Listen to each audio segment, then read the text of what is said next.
Novel Korban Rahim Sewaan karya Cawica episode 21 Konferensi Pers.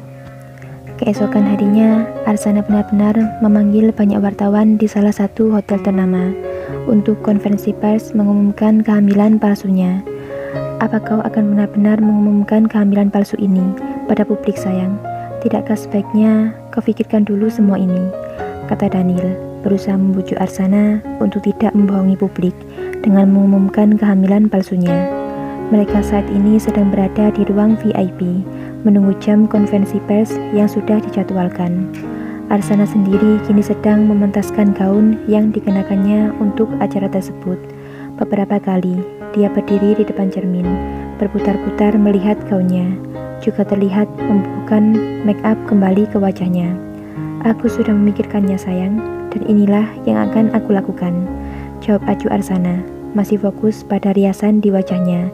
Ia ingin terlihat cantik di depan kamera nanti.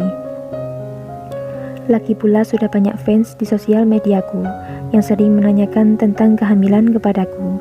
Aku ingin membungkam mulut mereka dengan konferensi pers ini, imbuh Arsana lagi.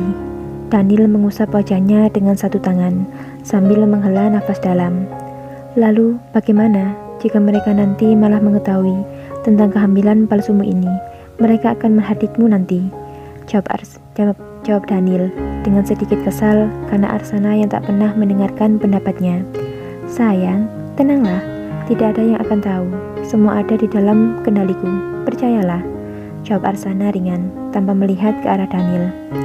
Baiklah, semua terserah kau saja, jawab Daniel acuh. Ya, Daniel memang tak bisa berbuat apapun selama menjadi suami Arsana. Istrinya itu selalu bertingkah semaunya. Dia tak pernah mendengarkan Daniel dan semua keinginan maupun nasihat darinya. Bukan tanpa sebab, semua ini karena Arsana lah yang mendominasi dalam keuangan keluarga kecilnya ini. Ya, Arsana mewarisi perusahaan properti terbesar dari ayahnya dan sekarang tengah dijalankan oleh Daniel.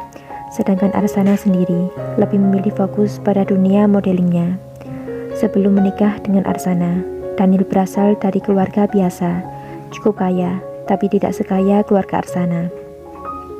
Daniel kuliah di sebuah fakultas yang cukup terkenal di kota Jakarta, dengan beasiswa yang dia dapatkan, karena dia adalah salah satu pria cerdas yang sering menjuarai segala mata pelajaran, sehingga dengan mudah Daniel mendapatkan beasiswa di fakultas tersebut dengan kecerdasannya. Daniel kuliah di jurusan manajemen, sedangkan Arsana kuliah di jurusan fashion. Dari sanalah kisah cinta mereka mulai tumbuh. Arsana dan Daniel sering bertemu saat berkuliah di kampus yang sama.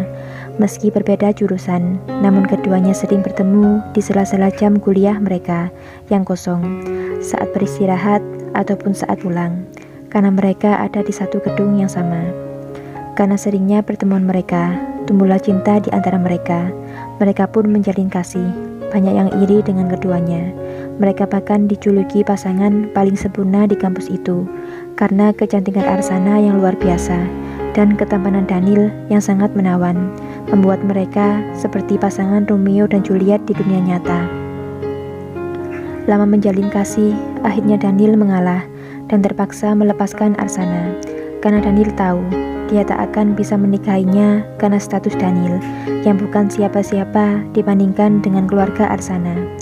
Daniel merasa takut jika dia tak bisa menghidupi Arsana dengan segala kemewahannya setelah dia menikahinya, mengingat dia hanyalah berasal dari keluarga biasa.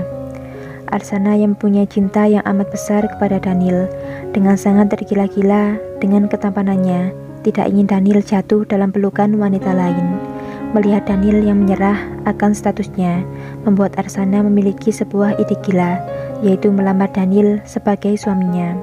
Tentu, ide itu selalu diiyakan oleh papanya, karena dia tak mau putri satu-satunya bersedih karena cintanya yang tak bisa ia miliki. Saat itu Daniel pun ingin menolak lamarannya dan memilih untuk melupakan Arsana, karena ia pikir percuma saja ia menikahi Arsana. Ia juga tak akan bisa menghasilkan uang untuk memenuhi kebutuhan Arsana yang serba mewah itu.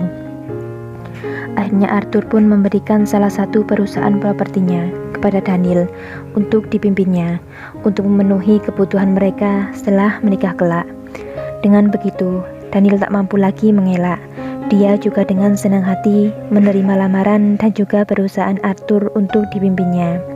Daniel berpikir dia sudah diberikan takdir untuk hidup dengan Arsana, karena semua kemudahan yang diberikan oleh orang tuanya secara cuma-cuma. Tanpa dia sadari sifat dan sikap Arsana yang sesungguhnya.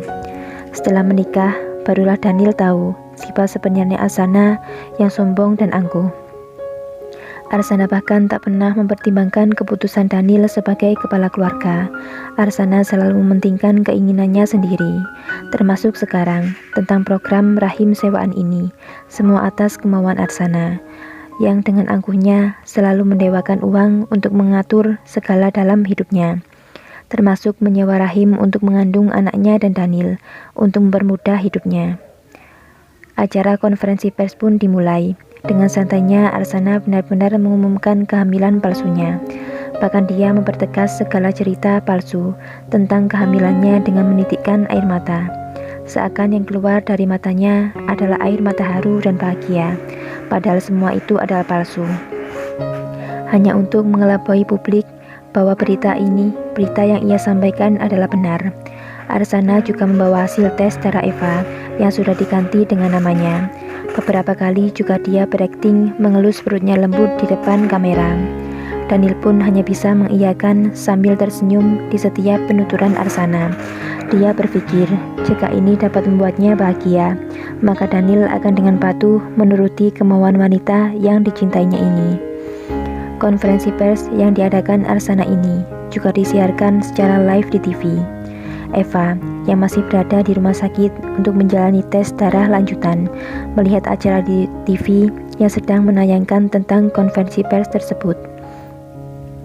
Entah kenapa, rasanya Eva tak menyetujui tindakan Arsana yang membohongi publik dengan kehamilannya.